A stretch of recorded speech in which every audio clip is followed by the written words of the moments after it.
আমরা চাই না দেশে সন্ত্রাস থাকুক, আমরা চাই না দখলদারি থাকুক। আমি সবাইকে বলবো, যেখানে যেই গুন্ডা, যেখানে যে চাঁদাবাজ গুন্ডামি করার জন্য, চাঁদা নেওয়ার জন্য যাবে, ওকে খাম্বায় বেঁধে রাখবেন। সবাই খাম্বায় বেঁধে রাখবেন, আমাদেরকে খবর দিবেন। আশেপাশে মাদ্রাসা থাকলে মাদ্রাসার ছাত্রদেরকে বলবেন, যেখানে চাঁদাবাজ চলে আসছে, আমি মাদ্রাসার ছাত্রদেরকে বলবো, বাঁশের লাঠি দিয়ে ওদের ঠ্যাঙ্গে গুঁড়ো করে দেবো। বাংলাদেশের কোনো চাঁদাবাজ দেখতে চাই না, কোনো চাঁদাবাজ বাংলাদেশে থাকবে না। দেশের এই পর্যায়ে দেশ এবং জাতির উদ্দেশ্যে, গাজীপুরবাসীর উদ্দেশ্যে অত্যন্ত গুরুত্বপূর্ণ ভাষণ উপস্থাপন করবেন ইসলামী আন্দোলন বাংলাদেশের কেন্দ্রীয় সিনিয়র নায়েবে আমির, এদেশের লক্ষ কোটি শ্রমিক, যুবক, ছাত্রের হৃদয়ের স্পন্দন, দুর্নীতি এবং বৈষম্যের বিরুদ্ধে প্রচন্ড দ্রোহ, বিগত স্বৈরাচার পতন আন্দোলনের অন্যতম সিপাহসালার আপুসীন মজলুম জনতা শাহেখে চরমনাই মুফতি সৈয়দ মোহাম্মদ ফয়জুল করিম কাসেমী। আসসালামু আলাইকুম ওয়া রাহমাতুল্লাহি ওয়া বারাকাতুহু।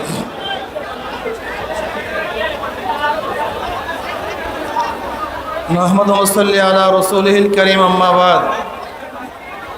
ফাউযু বিল্লাহি মিনাশ শাইতানির রাজীম। বিসমিল্লাহির রহমানির রহিম। ওয়া মা আরসালনাকা ইল্লা রাহমাতাল লিল আলামিন। সাদাকাল্লাহুল আলিয়্যুল আযীম।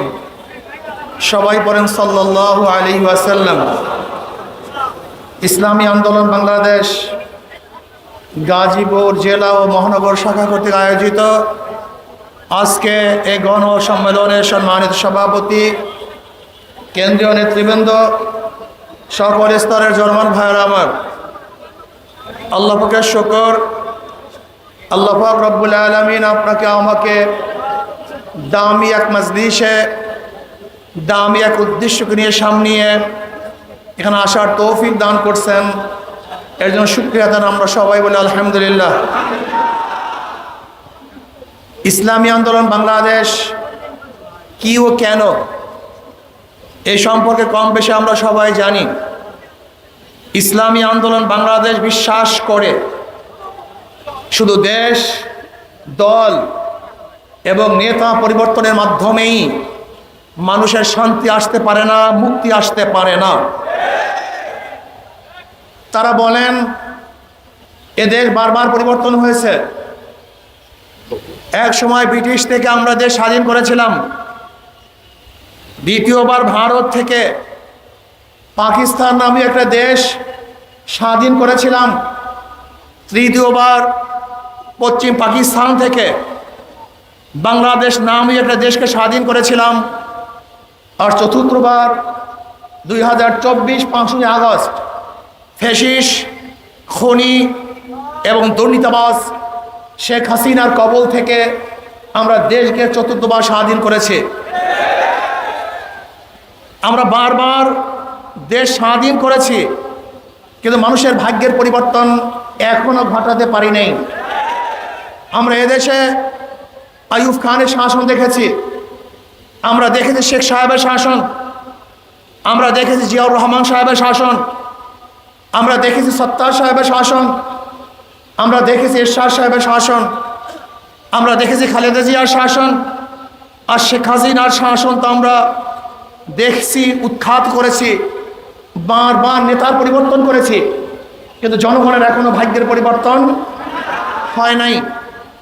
বহু দলের শাসন আমরা দেখেছি, দেখেছি আমরা মুসলিম লীগের শাসন, দেখেছি আমরা আওয়ামী লীগের শাসন, দেখেছি আমরা বিএনপির শাসন, দেখেছি আমরা জাতীয়বাদের শাসন, দেখেছি আমরা জোট সরকারের জন্য ডাস্টবিনে কাক কুকুরের সাথে লড়াই করছে।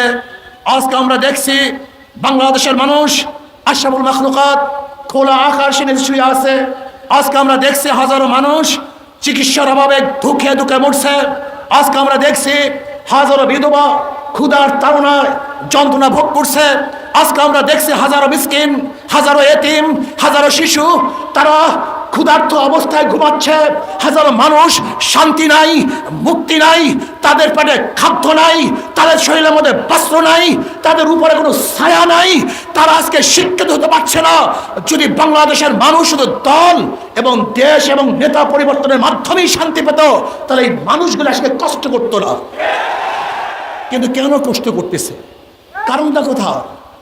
আজকে হাজারো মেধাবী রিক্সাওয়ালা, শ্রমিক, কুলি, মজদুরের সন্তান মেধাবী, কিন্তু তারা ক্যামব্রিজ, অক্সফোর্ডে, হার্ভার্ডে, বড় বড় ইউনিভার্সিটিগুলিতে, রিয়াদ ইউনিভার্সিটিতে পড়তে পারছে না। কারণটা কোথায়?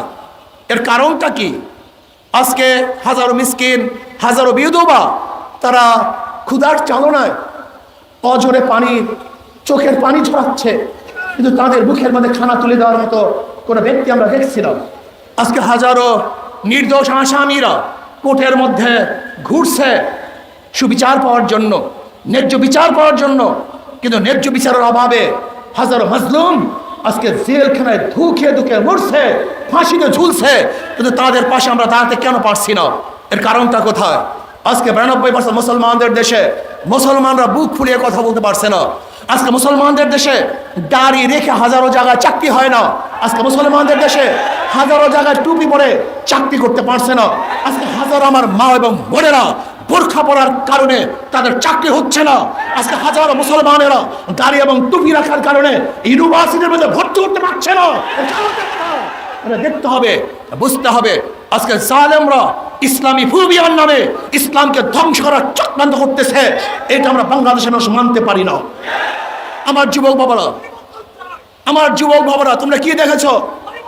এই 5ই আগস্টের পরে যে বৈষম্য বিরোধী আন্দোলন করেছিলাম, সংগ্রাম করেছিলাম, মানুষকে মুক্তি দেব, মানুষের কল্যাণ করব, সেই সমস্ত নির্যাতিত মানুষের মুখের মধ্যে হাসি ফুটাবো।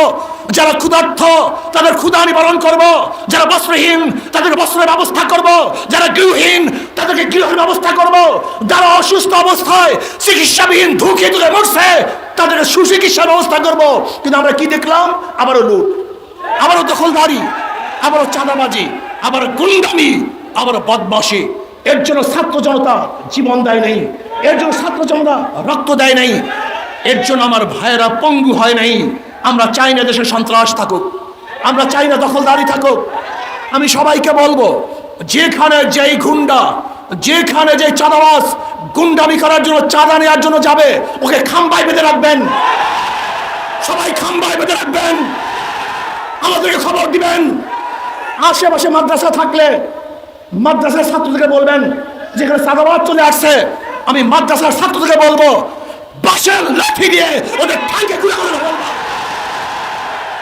বাংলাদেশের কোনো চাঁদাবাজ দেখতে চাই না, কোনো চাঁদাবাজ বাংলাদেশে থাকবে না। আজকে মাদ্রাসার ছেলেরা, তোমরা মুজাহিদ, তোমরা সাহসী, তোমাদের বুকের মধ্যে কলিজার মধ্যে ঈমান লালন করো, তোমরা নির্ভীক, তোমরা কাকে ভয় করবা? মুসলমান মুমিন একমাত্র আল্লাহ ব্যতীত কাউকে ভয় করে না। একমাত্র মুমিন ভয় করে কাকে? ওয়ালা তাখশাউন নাস ওয়াখশাউনি। আমরা কাউকে ভয় করি না, একমাত্র ভয় করি কাকে? ইসলাম যদি ক্ষমতায় চলে আসে কি হবে? সবার মধ্যে সাম্যতা সৃষ্টি হয়ে যাবে, সবার অধিকার ফিরে পাবে। মুসলমান, হিন্দু, বৌদ্ধ, খ্রিস্টান, বাংলাদেশের কুলি, তাঁতি, মজুর, জেলে, মেতর, ঋষি, কামার, শ্রমিক, মজদুর, প্রত্যেকটা মানুষ, পুরুষ হোক মহিলা হোক, তাদের অধিকারকে ফিরিয়ে দেব। এবং দেওয়ার মতো একমাত্র নীতি আদর্শ হলো ইসলাম। ইসলামের বাহিরে দ্বিতীয় কোনো নীতি আদর্শ মানুষকে কল্যাণ করতে পারে না। আমি আমার জ্ঞানী ভাইদেরকে বলবো, তবে ইসলামকে বাদ দিয়ে এই 53 বছর পর্যন্ত গণতন্ত্রবাদ, সমাজতন্ত্রবাদ, গণতন্ত্রবাদ, জাতীয়তাবাদ আর ধর্ম নিরপেক্ষতাবাদের মাধ্যমে মানুষকে বারবার মিথ্যা শ্বাস দিয়েছ, মানুষকে বারবার মিথ্যা কমন করেছ যে এই নীতি আদর্শের মধ্যে মানুষের শান্তি। কিন্তু আমরা কি দেখলাম? এই 53 বছরের মধ্যে গণতন্ত্রবাদ, সমাজতন্ত্রবাদ, জাতীয়তাবাদ আর ধর্মনিরপেক্ষতাবাদ মানুষের শান্তি দিতে পারে নাই। আমরা দেখেছি সোনার বাংলা, আমরা দেখেছি নতুন বাংলা, আমরা দেখেছি সবুজ বাংলা, আমরা দেখেছি ডিজিটাল বাংলা, এবার দেখবো ইসলামী বাংলা ইনশাআল্লাহ। ডিজিটাল বাংলা মানুষকে শান্তি দিতে পারে নাই, নতুন বাংলায় মানুষকে শান্তি দিতে পারে নাই, সবুজ বাংলায় মানুষকে শান্তি দিতে পারে নাই।